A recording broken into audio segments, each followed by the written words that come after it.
Nakatulog na kami nang bigla na lang may kumurot sa akin. Nabigla ako at naalimpungatan sa sakit. At paglingon ko ay ito nga ang aking nakababatang kapatid. Tumatawa pa ito ng malakas ha.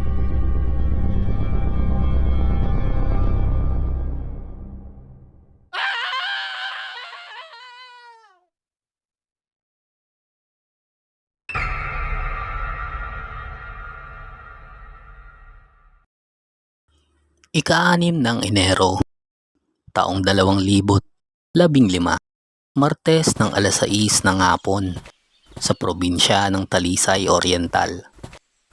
Ako nga pala si Tasha, isa sa nakasaksi kung papaano pinaglaruan ng duwende ang aking batang kapatid. Yung bang bigla na lang siyang tatawa ng mag-isa. Kami naman ay nakatingin lang sa kanya at patay mali lang kami sa nakikita namin. Akala kasi namin ay naglalaro lang ito mag-isa. Nasanay na kasi kami sa kanya na naglalaro ng walang kasama. Pero iba na pala nang tawagin namin minsan habang ito'y naglalaro. Alas 6 na kasi at madilim na. Hindi na oras para maglaro ang mga bata lalo na sa probinsya. Bigla na lang kaming pinagalitan nito. Wika niya sa amin ay gusto pa daw niyang makipaglaro sa kaibigan niya.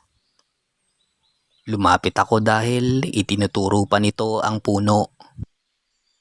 Tinanong namin siya kung sinong kaibigan ang kanyang tinutukoy. Wika naman niya sa amin ay mga bulag ba kayo?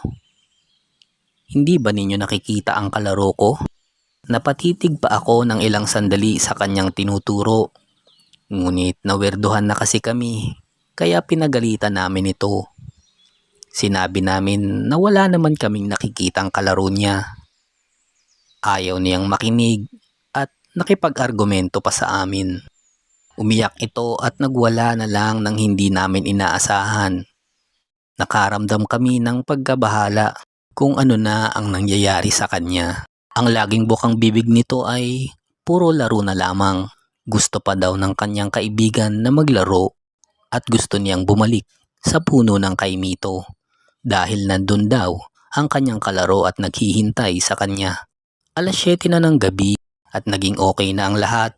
Hindi na umiiyak ang bata kong kapatid at nakatulog na rin ito. Kami naman ay tinabihan na rin namin siya sa pagdulog. Baka kasi magising ito at maisipang lumabas at pumunta sa puno ng kaimito. Nakatulog na kami nang bigla na lang may kumurot sa akin. Nabigla ako at naalimpungatan sa sakit at paglingon ko ay ito nga ang aking nakababatang kapatid. Tumatawa pa ito ng malakas habang paulit-ulit akong kinukurot at niyayaya ako maglaro. Napansin ko rin ang pag-iiba bahagya ng itsura nito na tila may kung anong hindi ko maintindihan sa kanya ng mga oras na ito. Hindi rin siya tumitigil sa pagkurot. Nagising na rin sila mama dahil pati sila ay kinukurot nito sabay tatawa ng malakas. Nababahala na kami na hindi namin alam kung ano ang gagawin. Sinabihan na namin siya na matulog na at magpahinga na pero ayaw niya dahil gusto pa talaga niyang maglaro. Kita namin na pagod na siya. Kita namin sa kanyang mga mata na parang gusto niyang matulog. Pero may pumipigil sa kanya na ayaw siyang patulugin. Nag-aalala na kami sa kanya at hindi namin alam kung ano ang mabuting gawin. Ginising na lang namin ang aming kapitbahay para manghingi ng tulong dahil sa nangyari. Gumising naman ito at wika niya ay ganyan din daw ang nangyari sa kanyang anak. Tinanong nito kung nagpunta ba sa puno ng kaimito ang kapatid ko. At tama nga ang sinabi ng kapitbahay namin dahil laging nasa puno ng kaimito naglalaro ang bata kong kapatid. Sa pag-uwi nga daw ng kanyang anak ay may kakaibang kilos din na nangyari. Kaya pinayuhan kami ng aming kapitbahay na mas mabuti ay dalhin na sa kilalang albularyo upang malaman talaga ang tunay na dahilan. Wala na kaming sinayang na oras, dinala na namin siya sa albularyo. Noong una ay ayaw pa niyang sumama at nagpupumiglas pa ito. Wika niya sa amin ay ayaw daw niyang sumama dahil magagalit ang kalaro niya pag nagpunta siya sa albularyo. Pinilit namin siya at isinakay sa motor. Pagdating namin sa kilalang albularyo ay tukoy na niya kagad kung sino ang kanyang kalaro. Wika ng albularyo ay isa daw itong duwende na makulit at napagtripan ang aking kapatid. Tiningnan ng albularyo ang pulso ng mga kamay ng aking kapatid.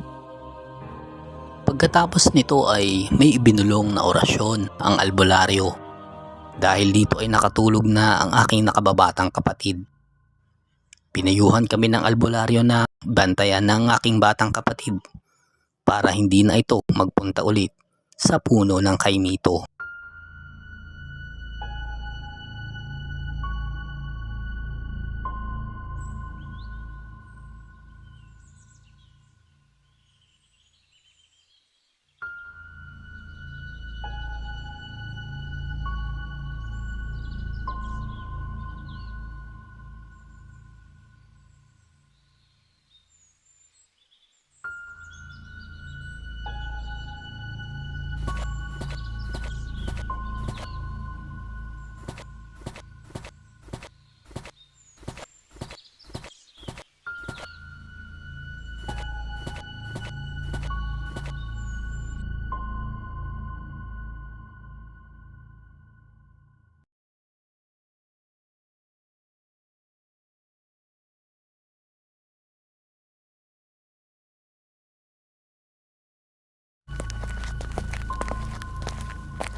Nang tapos na ako sa pag-ihi ay may nahagip ang paningin ko na laylayan ng damit na pakunot pa ang noo ko dahil wala namang sampayan sa likod ng aming bahay.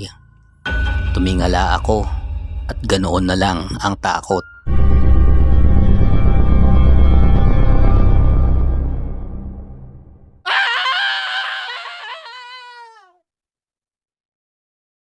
Sa pagsikat ng araw sa dakong silangan, may gintong pag-asa tayong matatanaw. Siya nga pala si Frank, tubong probinsya ng Oriental, isang mangingisda. Tuwing dapit hapon ay umaalis siya ng bahay upang pumalaot. May 5 siyang anak at ang asawa niya naman ay nagtitinda ng isda sa palengke. Ang kwentong ibabahagi ngayon ay totoong nangyari sa buhay. Minsan nagkayayaan kami ng aking kapitbahay na mangisda sa tinatawag naming Pasig Byuda sa itong isla na nasa gitna ng dagat. Maraming isda ang islang ito, subalit napakalayo.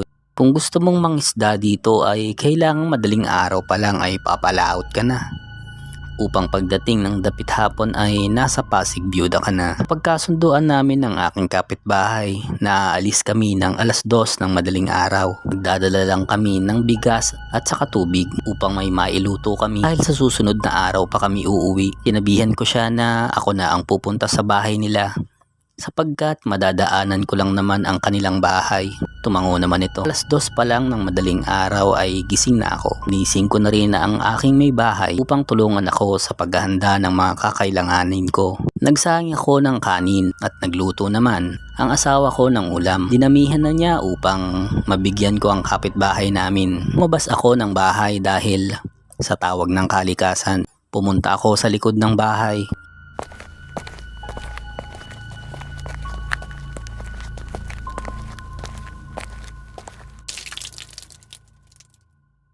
Nang tapos na ako sa pag-ihi ay may nahagip ang paningin ko na laylayan ng damit na pakunot pa ang noo ko dahil wala namang sampayan sa likod ng aming bahay. Tumingala ako at ganoon na lang ang takot.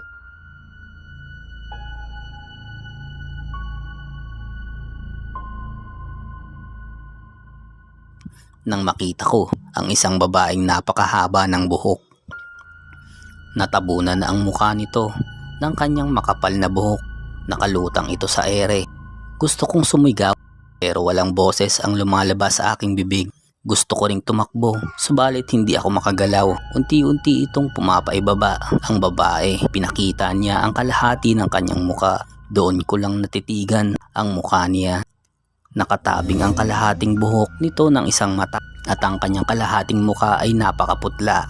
Mabalasik din ang tingin nito at animoy walang dugo dahil sa kaputian. Unti-unti itong lumapit sa akin. Mabuti na lang ay bumagsak sa loob ng bahay, dahilan para bumalik ako sa normal. Napasigaw ako ng malakas, lalo na nang dumampi ang malamig na hangin sa buo kong katawan. Naihi ako sa sobrang takot. Nagmamadali akong pumasok sa bahay. Nabunggo ko pa nga ang asawa kong papalabas. Humahangos na humingi ako ng tubig sa kanya. Halos hindi ako makapagsalita dahil sa takot. Ramdam ko pa ang panginginig ng aking kalamnan. Kwento ko sa aking asawa ang nakita ko. Tumawa lang ito na ibig sabihin ay hindi siya naniniwala. Dismayado akong tumingin sa kanya. Hindi ako tumuloy sa balak na pangingisda. Akala ko ay hanggang doon na lang yun. Hanggang sa may narinig kaming boses ng asawa ko ng taghoy. Nagmula ito sa nakasarang bintana namin na nakaharap sa likod ng bahay. Umagasaan na naman ang takot sa aking buong katawan. Sumiksik din ang asawa ko sa akin at nanginginig din ito. Naisip ko na hindi pwedeng pareho kaming takot ng aking asawa. Kaya kahit nanginginig rin ay nilabanan ko ito. Muha ako ng posporo at sinindihan ko ang goma na dadalhin ko sana sa pangingisda. Inihulog ko ito sa labas ng bintana. Natakot pa ako na baka hilahin niya ang aking kamay.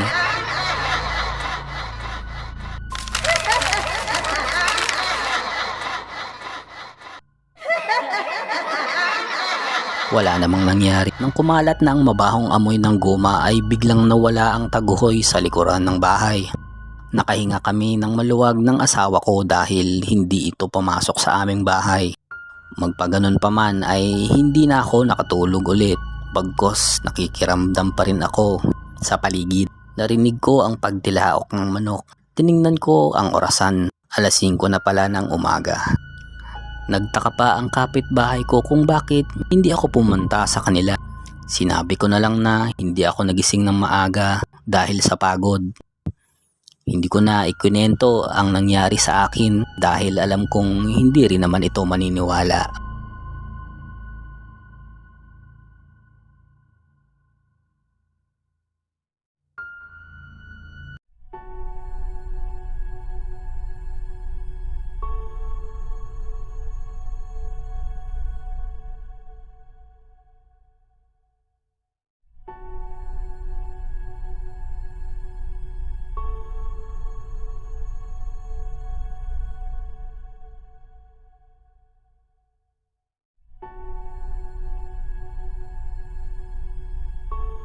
Pasensya na ate, pasensya ka na kasi gusto lang kitang guluhin yung mga winawalis mo to yung dahon. Hindi ko naman alam na tatama pala yun sa paa mo. Naku, pasensya ka na talaga. Magbabahit kayong mga bata kayo.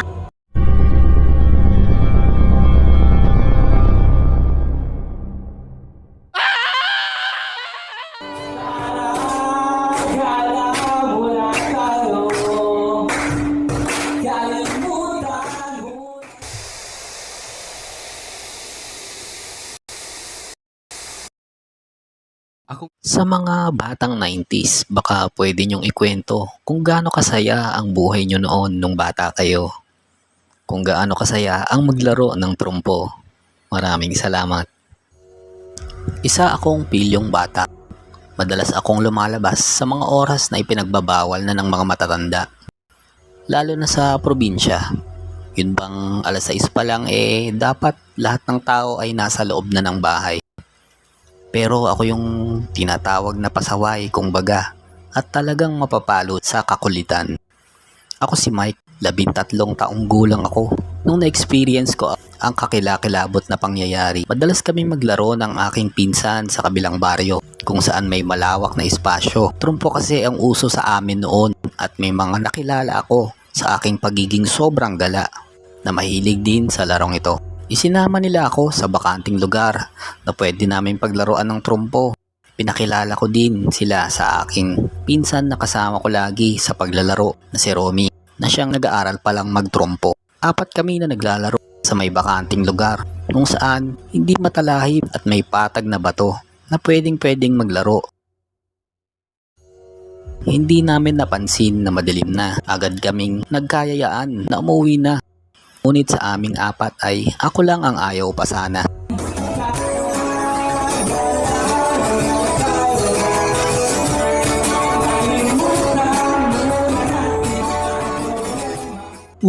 Mike, uwi na tayo. Sabi ng pinsan ko habang nagmamadali itong itali ang kanyang trumpo at inilagay sa bulsa.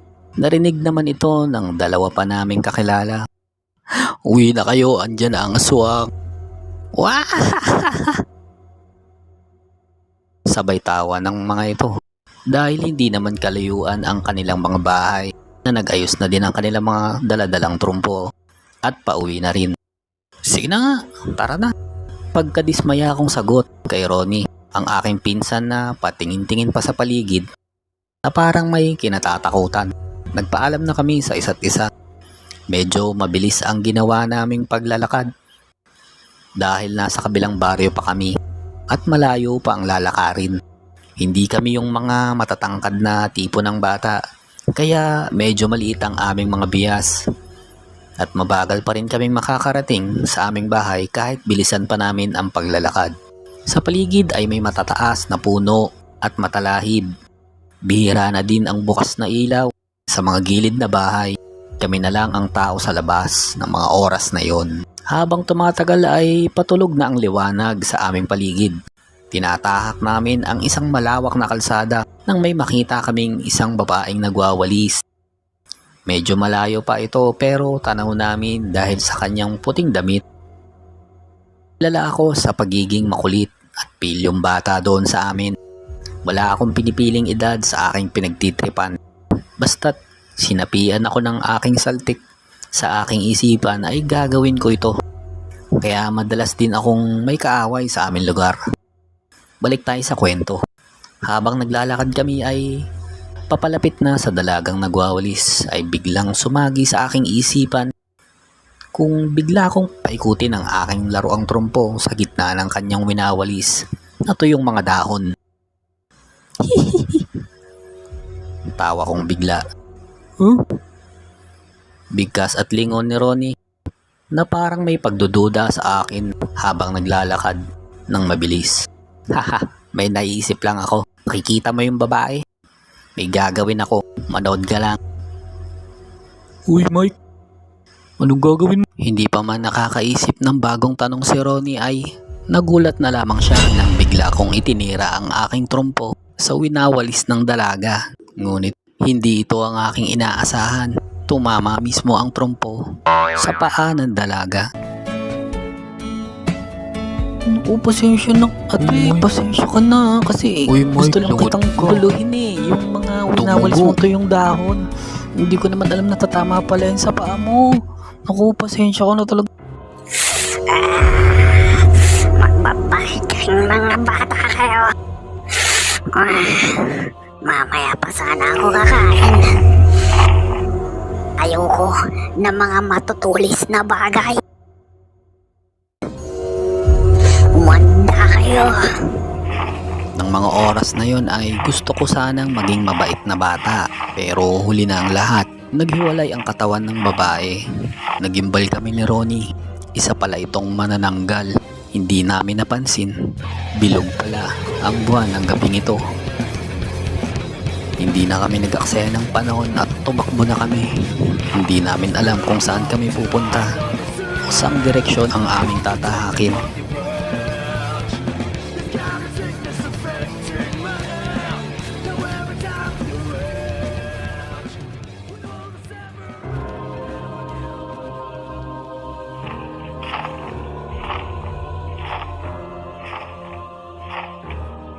Sa kasamaang palad ay napagod ang pinsan kong si Ronnie sa pagtakbo ng mabilis.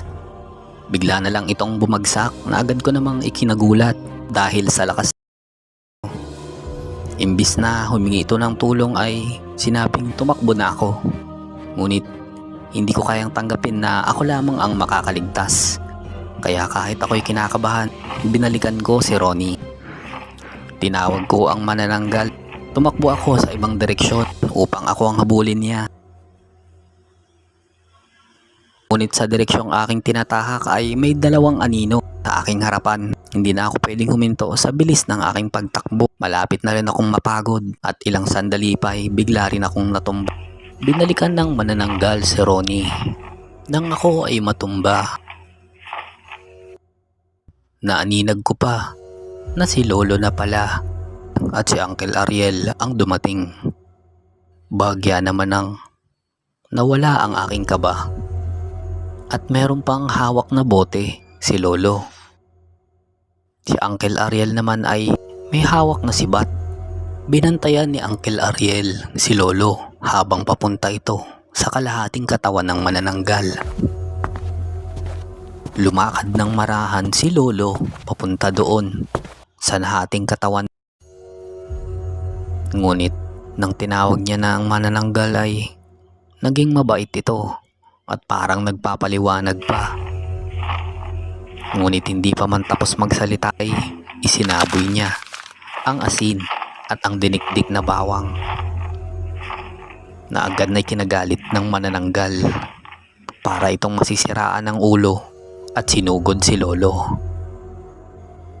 Ngunit si Uncle Ariel ay nakabantay. Hindi pa man nakakalayo ng paglipad ang manananggal ay hinagis na ni Uncle Ariel ang kanyang sibat at tinamaan nito na agad niyang ikinamatay.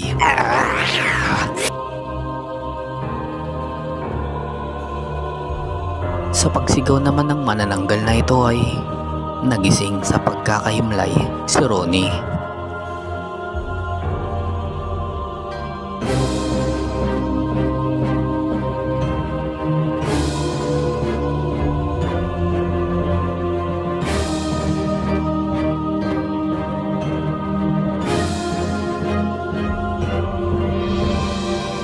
Ikwinento ni Lolo na ang bahay doon sa pinangyarihan ay bahay ng kanyang kaibigan na si Leroy. 2 taon na ang nakakalipas nang matagpuan itong bangkay na sa kanyang sariling bahay. Ayon sa kanya, pareho kami ni Leroy na hindi naniniwala sa aswang dahil tumanda na lang kaming walang karanasan sa ganito. Ngunit ang hindi inaasahan ay nangyari. Isang araw ay nagkainuman kami ni Leroy doon sa kanilang bahay at pauwi na ako nang makita ko ang isang malaking ibon na dumaan.